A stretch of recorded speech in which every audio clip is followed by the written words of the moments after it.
no dependencies, Rust compilable regex engine, and this took maybe a few hours. So it was quite trivial. This was more of a proof of concept. And to give you a high-level overview of how this worked, I can just come into this regex folder here, which I have.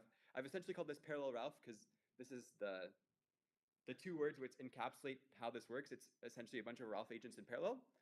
So you have an agent prompt, and this is what every model sees in every single iteration. So if I come back here to the simple loop here, once again, it's running Claude on YOLO mode and just cat, like giving the model as the system prompt, this agent prompt, and then running this with Opus 4.6. So I made an agent prompt, and this is not the same as the one used in the approach because they did not reveal what the agent prompt was. But in essence, it's a prompt which tells the agent, you can see here, to look at the README progress notes, etc. And these are all documents which I must emphasize do not exist. The agent has to make these. So really, it's bootstrapping everything. Then it says to pick one task. Essentially, the harness here just has a bunch of statements on how to best program. And the most significant thing about this approach is the fact that it works without a central orchestrator. So in the example with 16 Opus 4.6 agents, or in my example with two Opus 4.6 agents, they do not have a manager that is telling them what to do. Instead, there is an elegant lock file system. And let me just explain how this works really quickly. So you can see here, I've already finished the regex program, but now I'm doing an SQLite implementation, which is around 15,000 lines of code. So I just said that this one is 1,700 lines of code. This one is actually running like as we speak, and there are 6 agents with 6 workspaces. And if we come into like one of the workspaces, we can see that there's a current tasks directory, and this has a timestamp of when this task was created, the agent that's working on it, because I must be precise that in this directory we have 6 agents. There's 2 Opus 4.6 agents, there are 2 Codex 5.3 agents, and there are 2 Gemini 3 Flash agents. So we have the agent ID, so it's clear which agent is working on this, a one-sentence description of the task, and then the Unix timestamp. And the timestamp is just so that if there's a stale task which has not been addressed, the other 5 agents, they can remove this from the current task ledger.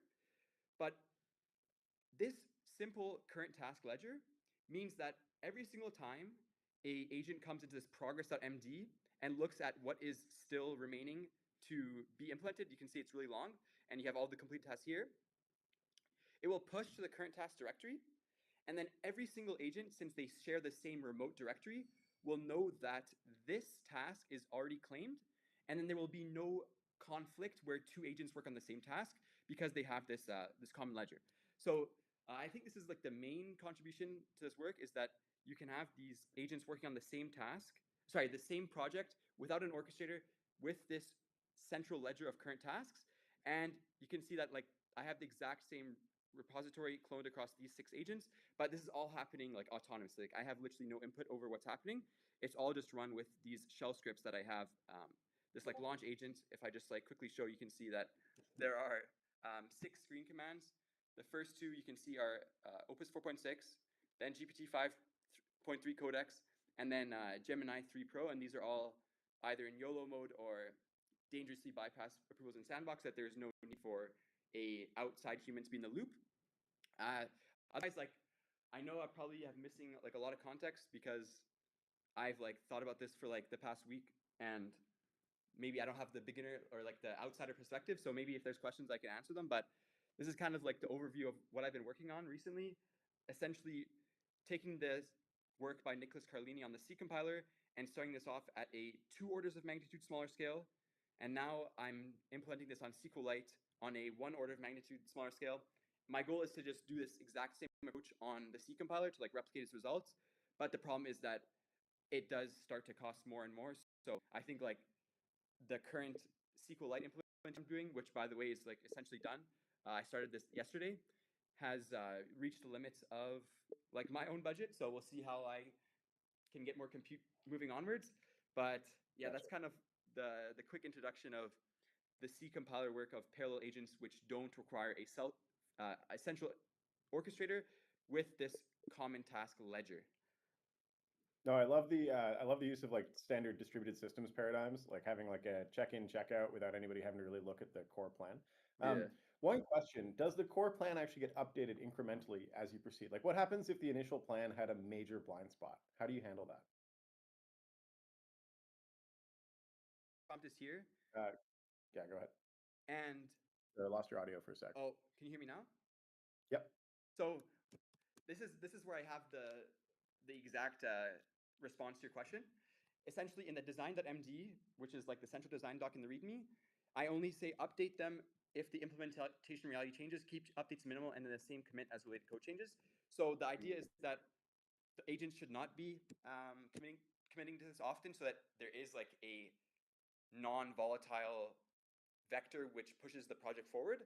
But if there is some poorly designed initial structure by this bootstrap agent. So the bootstrap prompt is run once at the beginning, and it just makes the entire harness. And this is once again done all autonomously. If there's some problems with it, then the agents do have the choice to update the README. I can quickly check how many times the README has been updated since I've started the project. I don't think it's been updated that much.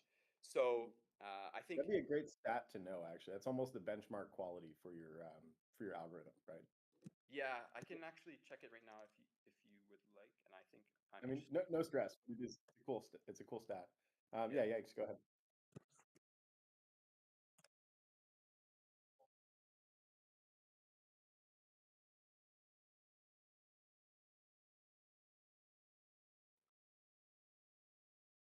Okay. Yeah, they have the ability to talk to each other through this notes doc. And so here's the one. Okay, so let me just explain what the notes is. You can see that this is one error that I have is the notes is becoming way too large. Like these are all notes that the agents have written for each other. So if you come to like workspace 3, you have these notes. And then if I come to workspace 2, it should be the same notes. So you can see it's like exact same thing. And if I come into the agent prompt and I just do notes, it says add important handoff notes in the notes under this topic. And if stuck on a bug, document what you tried in notes and move on. So this is the main method for agents to communicate with each other, but it's not like synchronous, it's asynchronous because they all add to it and the agents can read it if it's relevant. However, it's like really redundant. Like you just saw how long it is. In fact, in the paper here, made by Anthropic, he does note. I won't be able to find it now, but there was a single agent who was only tasked with removing redundant notes. In fact, I have it here. So if I come into my own paper, all right, um, I tasked one agent with coalescing any duplicate code it found. I put another in charge of imposing. It's like I actually tried to add this duplicate code remover agent, and in this coalesce prompt essentially, which is doing cleanup on the code base, but it hasn't been successful. So this is one thing that I'm still working on. But to answer the original question, it's supposed to be through this notes document that has spiraled into like this massive set of notes, which is too long and is just probably overwhelming the agents. Hmm, interesting. Yeah, this is kind of where with Tribe Code, this is kind of where we came up with the idea of having the previous agent conversations be useful because you could see the agent reasoning, then you don't really have to go and like put it into a notes document per se. You can just kind of have that ephemeral history. Um, Sure. but yeah, pretty cool. Any other questions from the chat? I see. I advocate for not allowing agents to talk to each other. Yeah, I think that's a pretty good idea. More analyze and don't talk too much. This is a really exciting concept, though. The principle here being again that we can have agents coordinating with each other without having an orchestrator that manages them, which has a certain sort of like communist manifesto vibe for agents where they don't have to have like a top-down authority. They can all just work together in a happy-go-lucky kind of way, which is pretty cool. Not to call you out as a communist, but I like the idea of them working without having to be told what to do. Ouch. He's from Alberta, though, I think. Yeah, Yeah. Can I add one more thing? sure, of course. You're presenting. Here you can see the README, and it looks like it's only been updated twice. So the initial one was the bootstrap run, which made the docks, the test harness, and the crate stubs. And then it seems that 10 hours ago on this commit, Claude had changed the README for some reason. Seeing why that is probably going to take too long. But in any case, Sure.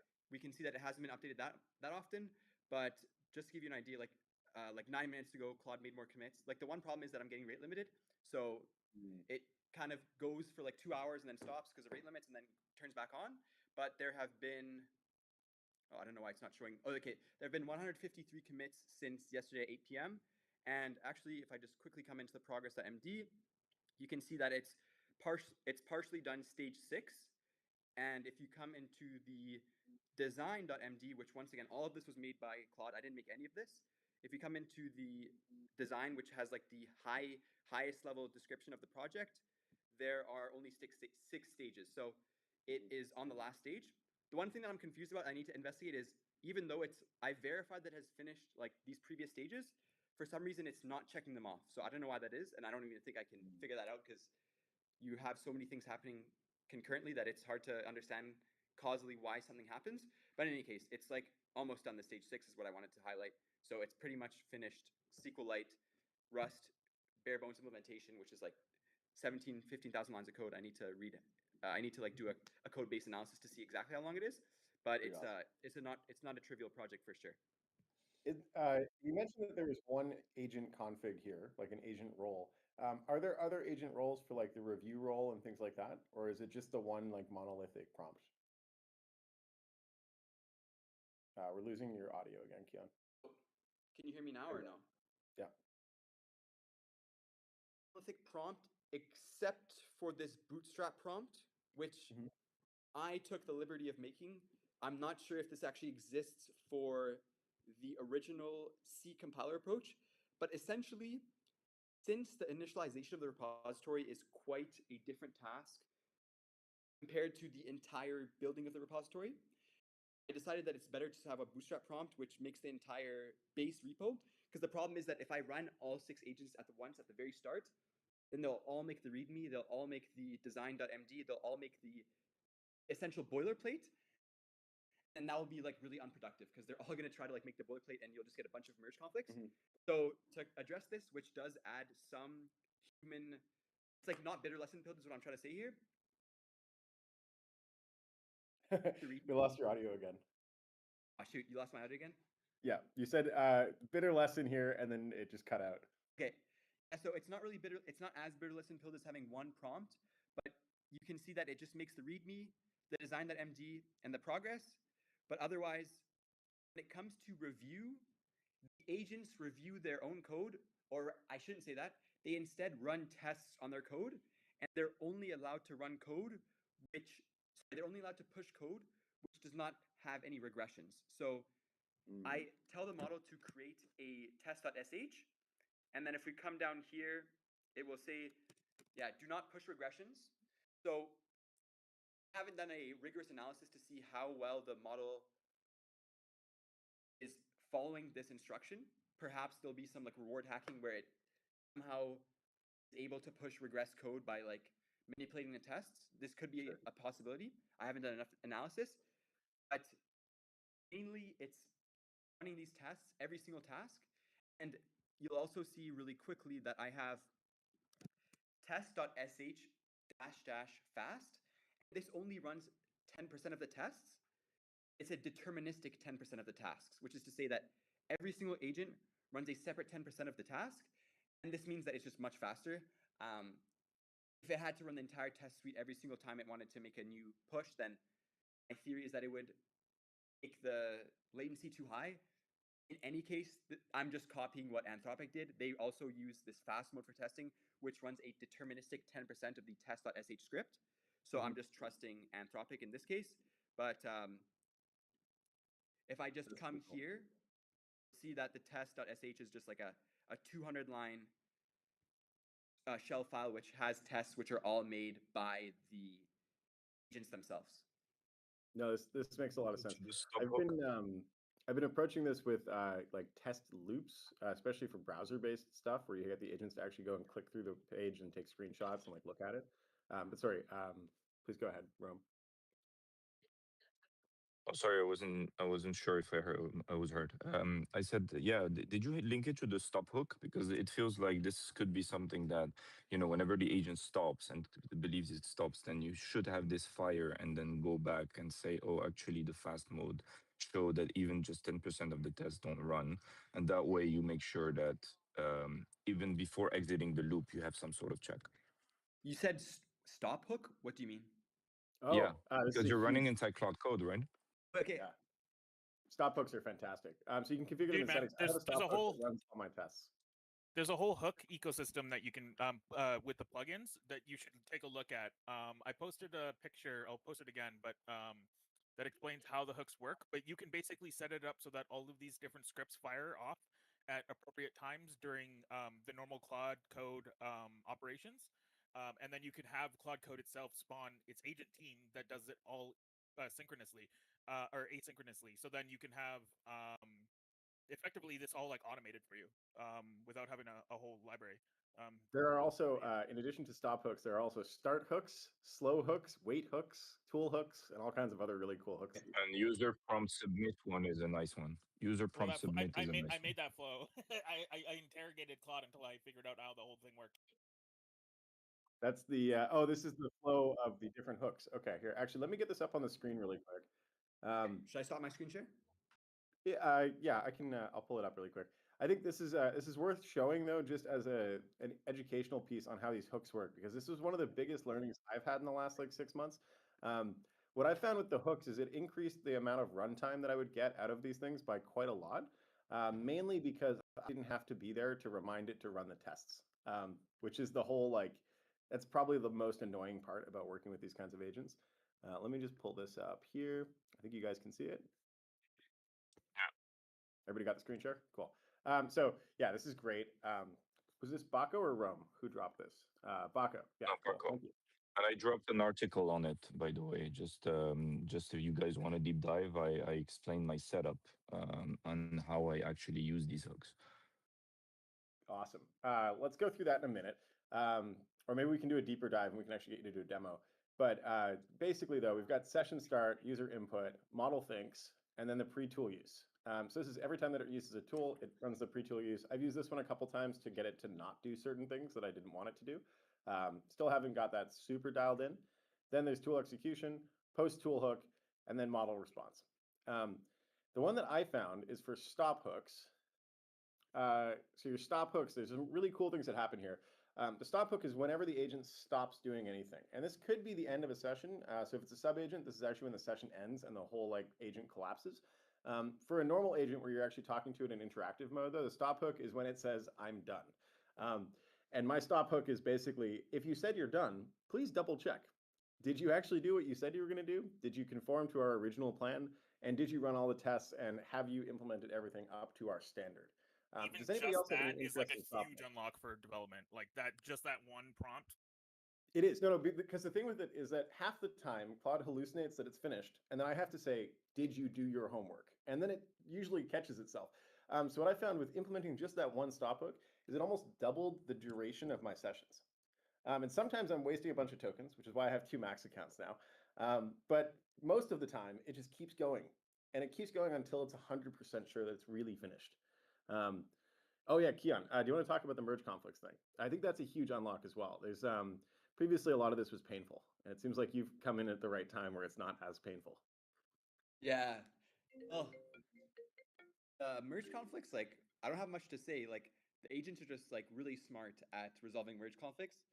So I I imagine tasks and lock tasks were like hell before, but maybe I'm naive. They seem to be handling this at least scaled up to 6 agents, and it seems that Claude Opus 4.6 can handle up to 16 agents working on the same project with like without lobotomizing themselves, because like unless Anthropic is lying, like they had it with 16 agents that were working on the same project, and the simple lock file mechanism led to a functioning C compiler. So that's all I have to say. Pretty cool. I think Go ahead.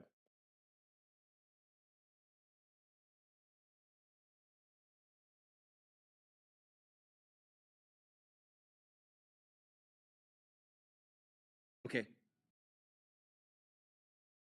Yeah, man, I use it in production, like code bases to deal with my merge conflicts now because I don't have to deal with it. The one thing.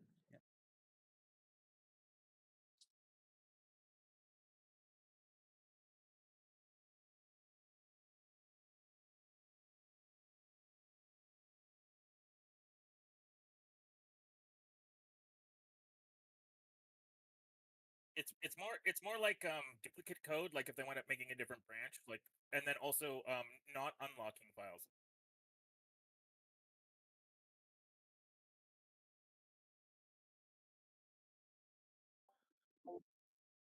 Because work trees are evil. No. You say work trees are evil? Yeah, I Just just for don't like. branches, to be honest. I just don't think they're very good. Like, I mean, I've not been able to implement them properly, and it's more or less a skill issue. So. Could be.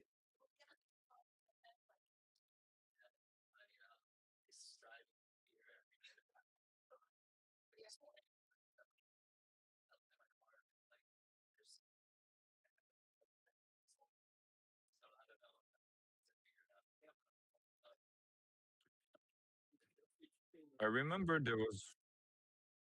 there was a guy that made a company out of actually improving this, basing itself on Git. I think there's been a few of those. I think the I think it was Git Butler I was thinking about. I think it was. Yeah, it is Git Butler, correct. That one is, yeah, the German one. Yeah, that one's pretty cool. But to be honest, like the I prefer branches over work trees. I just never got them to, same thing as Paco. I never got them to work. Um and but the thing about hooks, by the way, just wanted to mention something. The post tool use hook is also very powerful because the way I have it set up is I have 6 scripts that run right after every tool use, and most of them are linting scripts. So, for example, when it's coding TypeScript, it will catch instantly the as any, right? So you don't have to wait until the stop hook for it to catch it. It will automatically like slap it whenever it has added an any type anywhere in Isn't the it code slap base. it? Yes, I did slap. I said Yeah, because it's like slapping its wrist when it's bad. yes, Makes sense. exactly. Because the way the script outputs it is like very angry kind of prompting, as like I remind you not, yeah. The all caps stop.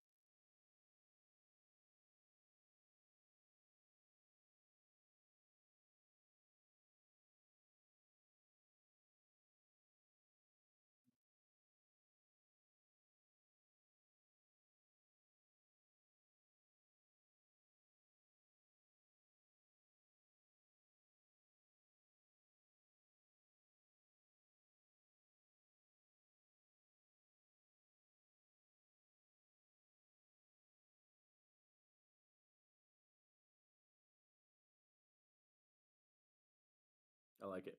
I think this is a good place for us to transition to talking about RLMs a little bit. This is another topic that I think Keon's quite knowledgeable about. I'll just quickly show this image, which I think is probably a good place to start. Basic principle of RLMs is, as opposed to running your crazy subagent architecture on a CPU connected to a GPU, what if we could just run all of these subagents on the GPU and keep everything there, but have a mixture of different models? So kind of very similar to what you were just describing, Keon, but I think a little bit more computer science than actual toolkit. Do you want to talk about that a little bit? Or does anybody else here know anything Yeah. about RLM and wants to talk about them? I can go ahead if nobody, like, Sure. I'm happy to. Yeah, go for it. Okay, so I haven't seen this diagram before, and it seems to be quite helpful. But let me just give my 30-second take on RLMs, like fifth grade explanation. So first of all, recursive language model. One thing that you need to know is that there's a REPL loop. So I'm not sure. You can see that there it has the environment E REPL read evaluate print loop. That's what it means. And this is the central sketch and note space that the model has for Sorry, what's REPL one more time? read evaluate print loop. Got it. Yeah. So essentially like a closed loop refinement approach. Mhm. And in the RLM paper, they implement it in one case. Like they do train their own Qwen 3 8B model on as RLM, but I think it's easier if we talk about the other approach where they just had GPT-5 as the root depth 0 model, which you can see is at the top. And then at the root depth 1 model, they had GPT-5 mini. So those were the sub-agents, and the orchestrator was GPT-5. Essentially, GPT-5 gets a query and a context, which you can see on the left of the screen. So this is actually a really great diagram. And query is some question with the context being the ground truth. And this is most prominently demonstrated through questions about novels, like books. So essentially, let's say that you give context is the entire Harry Potter book, and then query is saying, did Gryffindor win the Quidditch championship? So this is just an example. And instead of feeding the context and the query to like one LM and just like one-shotting it, which like LMs can do, it turns out to be more efficient and more accurate in certain tasks to this approach, which I'll now explain really quickly. So the central LM that's at depth 0 gets the query, what is the Quidditch championship, and the entire Harry Potter book. But instead of reading the book, it will split up the context. So you can see subcontext 1 and subcontext 2 in the RLMs at depth 1, and then call the model with that same query and that context on GPT-5 mini. So like a naive thing would be like, just literally split the book in half and then ask GPT-5 mini if it won the championship in that book, in that half of the book, and then split it the second half on the fun. second agent. So it's actually just a bubble search with LLM. Yes, however, since it is a REPL, it's not just like splitting up. Like it can do anything that Python can do, and this is really powerful. So you can splice it. You can do a grep, just like Claude Code. You can print. You can manipulate the text. You can use actually the main thing that it turns out RLM uses is a lot of regex expressions, just like grep, to like search through the text. But the really cool thing is that the root agent never has to read like the entire context. So like if you have Harry Potter, I'm not sure how many tokens it is. Maybe it's like a few 100,000. It just takes the query, which maybe like is like 10 tokens, and then splits up the context into those sub-agents, which can then also use REPL loops to like grep through the context and like find the response to answer. So this is a great approach.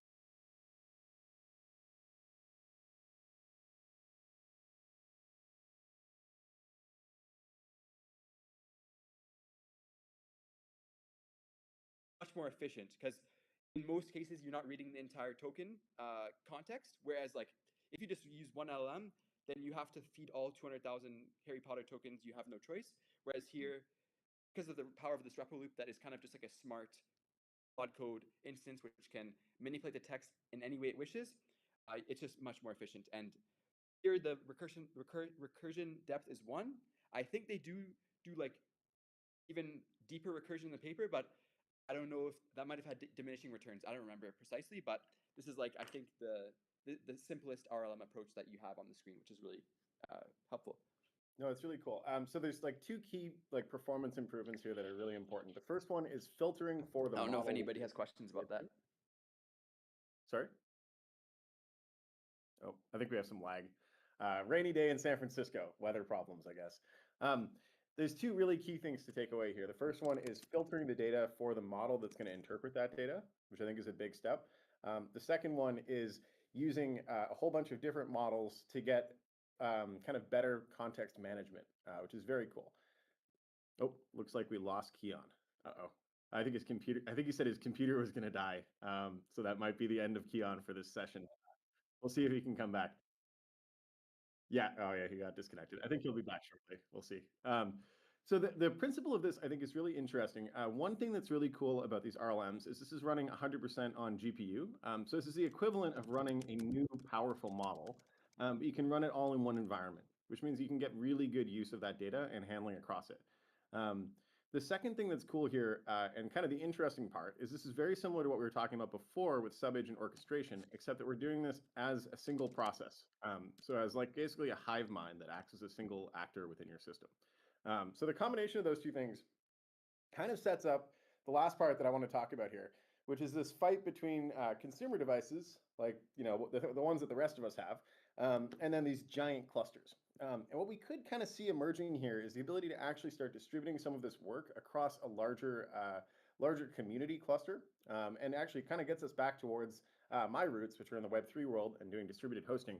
But it seems like a really interesting angle for all of this. The combination of that with the stuff that we've been seeing with Moltbook and Claude Hub is kind of this kind of automatic orchestration, where we have agents orchestrating with each other as kind of like a community operated orchestration flow without having this top-down architecture, which is pretty amazing. Any thoughts on RLMs, guys, or this kind of new age of orchestration that we've been talking about?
I think the issue so far is nobody's figured out exactly how to do the REPLs, so we're kind of still in the theory phase where there isn't like a good industry standard for how to do this. That's been my interpretation so far.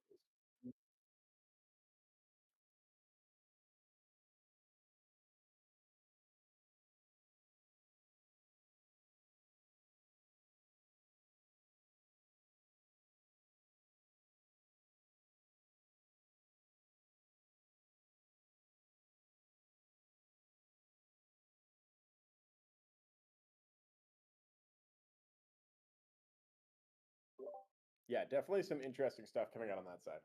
Um, cool. I see a couple comments in here from you, Baco. Any last thoughts you want to share?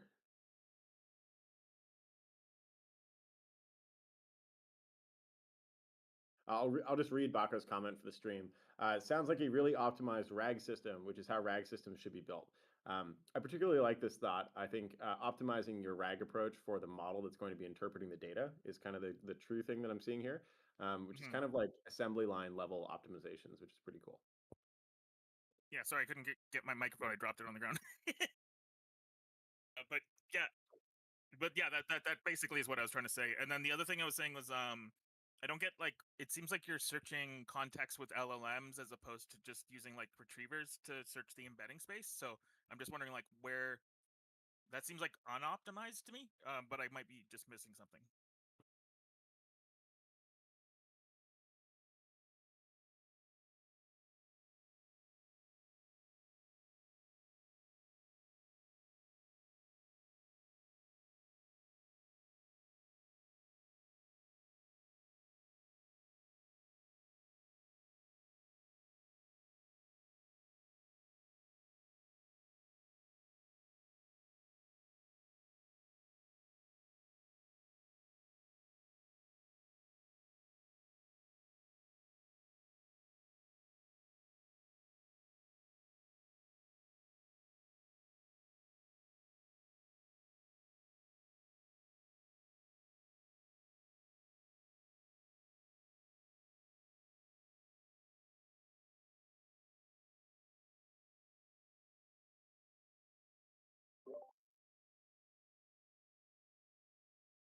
I like that angle. So it's the principle that we can, similar to LLMs, if we throw more compute at the problem, then everything will get better for everyone.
Yeah, I think that makes sense.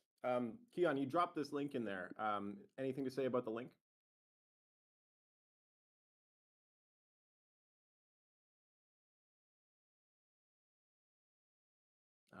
Looks like we lost Keon again. Oh well.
It's always been for loops all along. People just used to have to do them themselves.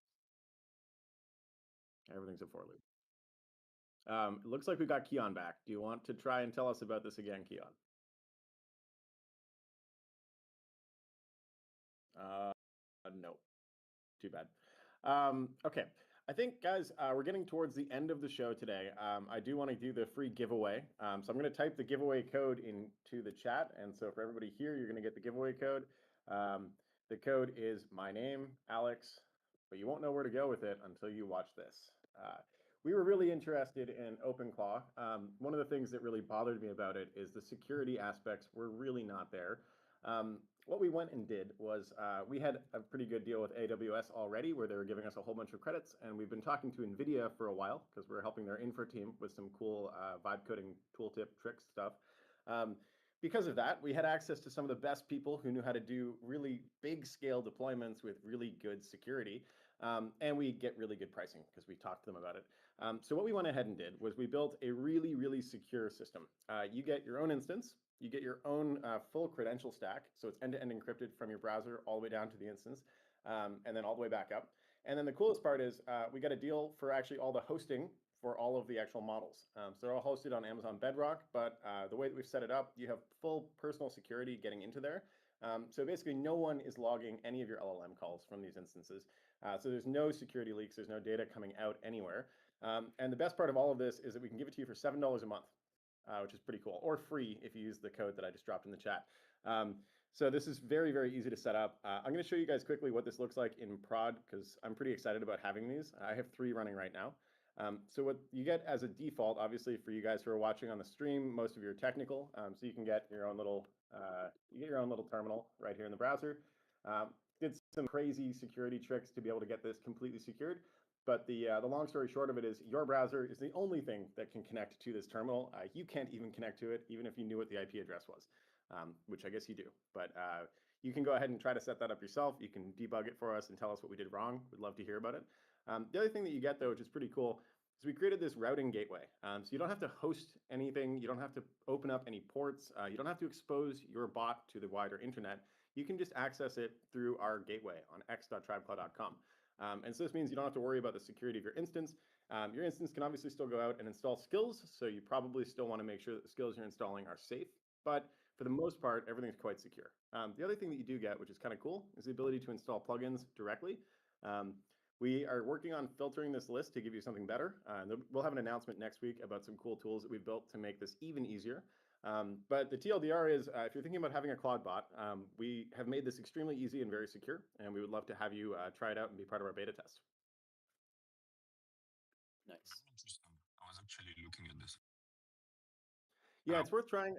The trick that we ran into is setting the thing up can be a pain. This one sets up in less than 30 seconds, so it's pretty quick. Just the we LLM part I didn't get.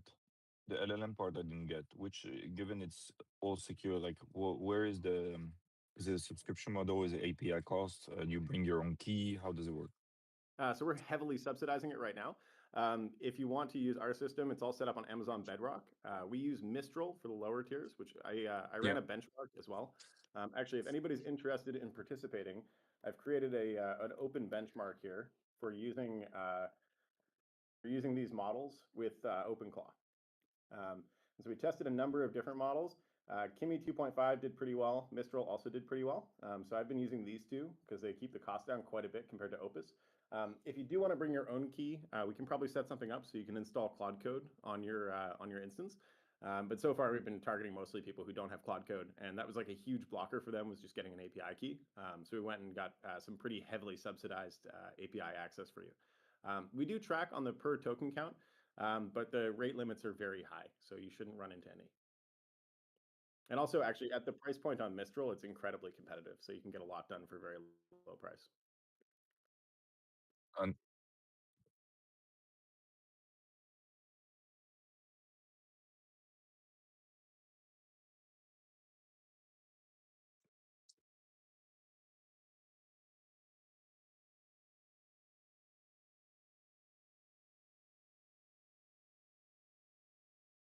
It does look like GLM5 you is a know why, huge right? improvement on cost.